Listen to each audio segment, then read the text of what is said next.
Hello friends, இப்போ வந்து பார்த்தீங்கன்னா கதம்பா சாம்பார் வந்து எப்படி பண்ணுறதுன்னு பார்க்கலாம். ஸோ நம்ம வந்து பார்த்திங்கன்னா துவரம் பருப்பு கொஞ்சம் எடுத்துக்கலாம். ஸோ கொஞ்சமாக வந்து கடலப்பருப்பு வந்து போட்டுக்கலாம். ஸோ கொஞ்சமாக வந்து பாசிப்பருப்பு,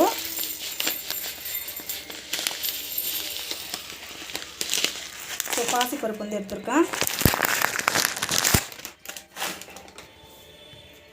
ஸோ இதுவும் வந்து பார்த்திங்கன்னா இதில் ஆட் பண்ணிடலாம். இதெல்லாம் வந்து நல்லா வாஷ் பண்ணிடலாம். ஸோ டமாட்டோ வந்து போட்டிருக்கேன். இதெல்லாம் வாஷ் பண்ணிவிட்டு ஸோ நம்ம வந்து பார்த்திங்கன்னா தண்ணி எவ்வளோ அளவுக்கு தேவை அந்த அளவுக்கு தண்ணி வச்சு கொஞ்சம் வெங்காயம் கூட போட்டுன்னு இருக்கேன். ஸோ தண்ணி வந்து இதில் ஆட் பண்ணிடலாம்.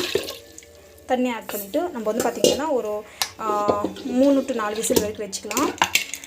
ஸோ இதெல்லாம் பார்த்திங்கன்னா ஒரு 3 to 4 விசில் வரைக்கும் வச்சுக்கலாம். ஸோ கேஸ் மேலே வச்சுட்டு ஒரு 3 to 4 விசில் வந்து வச்சுக்கலாம். இது வந்து சூப்பராக வெந்துடும்.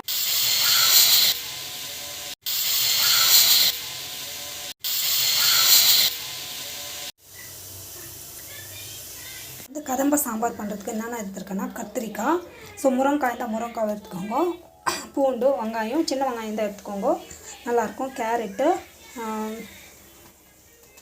பூசணிக்காய், ஒயிட் கலர் பூசணிக்காய், அண்ட் தென் மேங்கோ, இதுதான் நான் வந்து எடுத்துருக்கேன். ஸோ இது வந்து பார்த்திங்கன்னா எப்படி செய்யறதுன்னு பார்க்கலாம். ஸோ ரொம்ப சிம்பிள். ஸோ இது வந்து பார்த்திங்கன்னா ஆயில் போடலாம். ஆயில் வந்து நல்லா காயிட்டோம். காஞ்சி போயிட்டு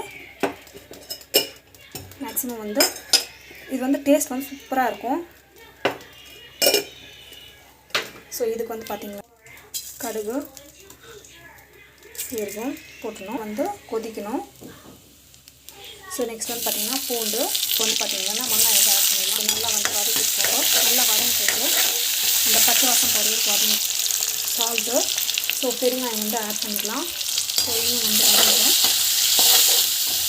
ஸோ இந்த ஸ்டேஜில் நம்ம வந்து பார்த்திங்கன்னா இது வந்து பார்த்திங்கன்னா வெங்காயம் வந்து சரியாக வதங்காமல் நம்ம வந்து போட்டோம்னா அது வந்து ஒரு மாதிரி கட்டி கட் இருக்கும். அது வந்து அவ்வளோ ஒரு பச்சை வாசம் வரைக்கும் வரும். ஸோ அது அவாய்ட் பண்ணுறதுக்கு நல்லா வதங்கின பிறகு போட்டுக்கலாம்.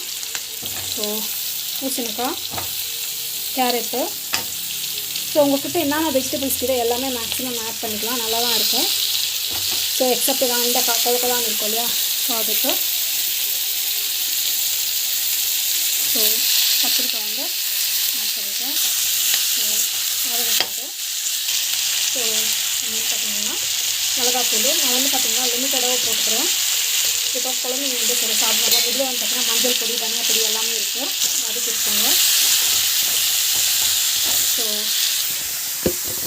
இப்போ வந்து பார்த்திங்கன்னா இது வந்து நம்மளுக்கு வந்து நல்லா வந்து ஸோ இந்த தண்ணி வந்து இதில் ஆட் பண்ணிக்கோங்க. ஸோ இது வந்து நல்லா வந்து கொச்சி நிற்கும். ஸோ இது வந்து பார்த்திங்கன்னா நம்ம வந்து கடைஞ்சிக்கலாம். ஸோ நம்ம வந்து பார்த்திங்கன்னா இப்போ வந்து இந்த பருப்பு வந்து கடைஞ்சிக்கலாம். ஸோ அவ்வளோதான், கொஞ்சம் தான், பிகாஸ் திரும்பி விசில் வைக்க வாசி நம்மளுக்கு வந்து நல்லா வந்து வெந்துடும். இது வந்து பார்த்திங்கன்னா இந்த பக்கம் வந்து நல்லா வந்துடுச்சு. இதுவும் வந்து நல்லா மசிஞ்சிடுச்சு. நம்ம வந்து இது வந்து ஷிஃப்ட் பண்ணிட்டோம் பாருங்கள். ஸோ ஒரு மாதிரி டேஸ்ட் வந்து சூப்பராக இருக்கும் அந்த சாம்பார்.